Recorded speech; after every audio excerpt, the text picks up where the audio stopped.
Hey guys, what is happening and welcome to this video. So in today's video we're talking about the housing bubble and we're talking about the credit bubble and how to identify a bubble, because at the end of the day, how do we even know that we're in this great big bubble? And that's exactly what we're going to discuss in this video.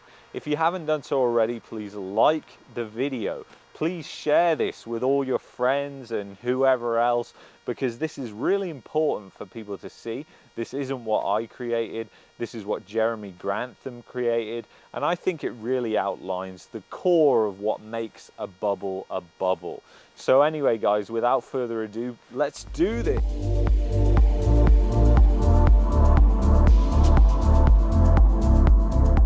All right, guys, welcome back. I just want to say before we start, I have a free newsletter. You can sign up on that email below. It's available to the first 1,000 subscribers. After that, I don't know what I'm going to do. When we hit 1,000 subscribers, though, it's no longer going to be available for free, probably. I don't know if it will just not be available at all. We'll see what happens, guys. I'll let you decide. And always keep in touch with me in the community section. I like to say that we're a democracy, so I do lots of polls on the channel. And you ultimately can help decide where this channel goes. So thank you so much for your continued support. All right, let's get into it. So I'm going to put up on your screen right now, all bubbles have these features in common, okay? So we'll start off with number one, which is rapidly rising prices. Now, rapidly rising prices are always a feature of a bubble. And, you know, there is so many bubbles right now. It's called the everything bubble, really, because it's not just real estate, it's the stock market, it's all these other things. And it's really a rapid rise in prices. That's how you define a bubble.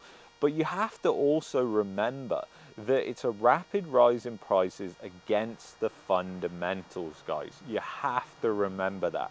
So like if our wages, for example, had skyrocketed and the housing prices had gone with it, I wouldn't really call that a bubble. In fact, I wouldn't call that a bubble at all. It's fundamentally good if that happens. But the thing is, what we've had is actually negative wage growth with inflation, and then we've had housing prices run away from the fundamentals. And when that happens, we're in a bubble, guys. Number two now, people tell each other stories in an attempt to justify the bubble. Okay, so this is really, really true, guys. So I know this very well because obviously I man the comment section below. So for every 100 great, amazing comments that we get on this channel, we'll get, you know, give or take 4 or 5 people that will say the same things. And the thing is, they're the same things. So it's obvious to me that, yeah, we're in a bubble, because the fact is that it's the same immigration story, or the government can handle it, it's absolutely fine, or there's tons of foreign investors, or there's no supply. All of these things have been disproven, and we will continue to disprove these things on this channel. But the fact is, when I always reply to these comments, I see a lot of people who make these baseless arguments and baseless points, and it makes me laugh, because I'll reply to them with the facts and the figures, and then I either won't get a response, or they'll completely ignore what I said with the facts and figures and just carry on harping about whatever they believe with no facts or fundamentals or anything to back that up. And that is what I call a baseless argument.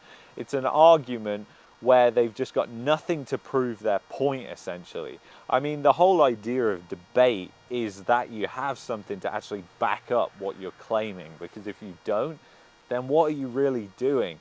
And obviously I'm representing the contrarian view here. So I know that I'm going against the flow.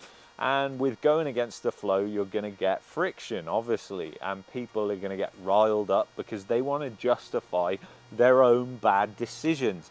And I know that's what they're doing, because it's the same patterns over and over again. It's the same quotes that are said by the news. So anyway, let's move on to number 3 now, guys. People experience envy and regret if they aren't participating, and then FOMO in brackets. Now, obviously, we've spoken about FOMO on this channel so many times. And I actually gave you a dose of it at the start of this video. Do you remember?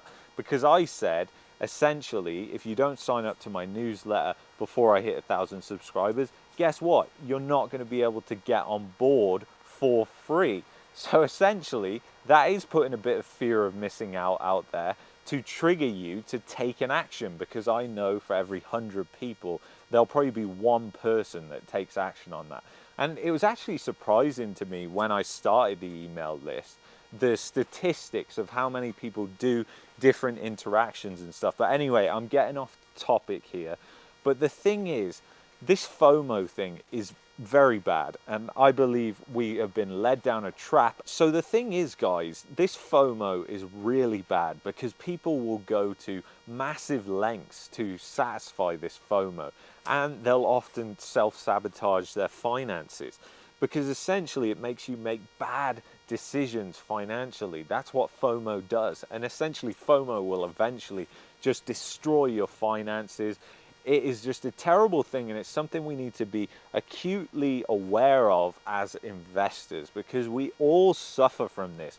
We're human after all, and I know I talk about FOMO a lot, but recognizing the fact that we ourselves are going to deal with this at some point or another is a big thing. You know, part of the thing when I'm investing and trading is I'm always making sure that I'm in the right frame of mind. It's so crucial, it's so important, because I know that when I'm not in the right frame of mind, if I'm just not feeling good or something like that, then that will affect my emotions and it will play out in my trading. And this is why most people just can't do trading, because the fact of the matter is that when they come down to making decisions like that every single day, like if you're a day trader, they just cannot do that. So it becomes a real problem. And this fear of missing out, it really just clouds your judgment completely. So the thing is, guys, fear of missing out is like a sickness almost, because it will bite you in the end. It is a terrible thing. It's something that is becoming so in our faces now in society. And the fact is, the cerveza sickness exacerbated this issue of FOMO.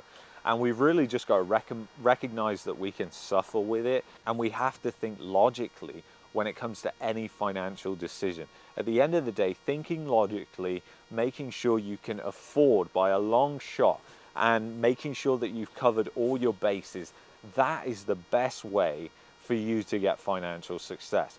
But just saying, oh my God, you know, I'm going to miss out on this house, I'm just going to buy anything, is just not good. I mean, take it for example, like the Calgary housing market right now. There is exceptionally low inventory, but the demand just isn't going down. And the reason the demand just isn't going down is because so many people have FOMO. Because legitimately, if they didn't have FOMO, they would just say, you know what, there isn't much on the market now, I'm gonna wait. And the fact is, the market's always been very seasonal here, and we're not seeing that anymore because of all the FOMO. It makes people act irrationally. I mean, even December would normally be your quietest month, and we're really not seeing any slowdown. And that's just because people are acting all out of their emotions. And it just does not end well, guys. It never does. The fourth thing that we're going to talk about is the news media gets involved. Now, everybody knows the news media has got involved in all these bubbles, be it the stock market, the real estate market. They not only contribute to it going up, they contribute when it goes down. In case you didn't know this, guys, the media is designed to get your attention and to get you to click on their headlines. That's the idea. And really, what the media is trying to do is disturb you enough to click on their article and read it.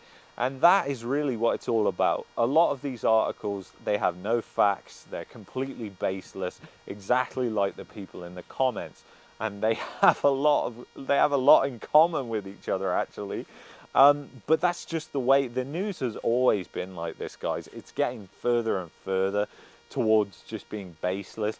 A lot of the people that are on these news as so-called experts are realtors and mortgage brokers, and they're essentially salespeople, guys, yet they have them on as experts. And the fifth and final thing that I want to say is all bubbles are a form of a mental illness. And that is true, because it's all psychological, guys. When it becomes bubbles, it's all psychological.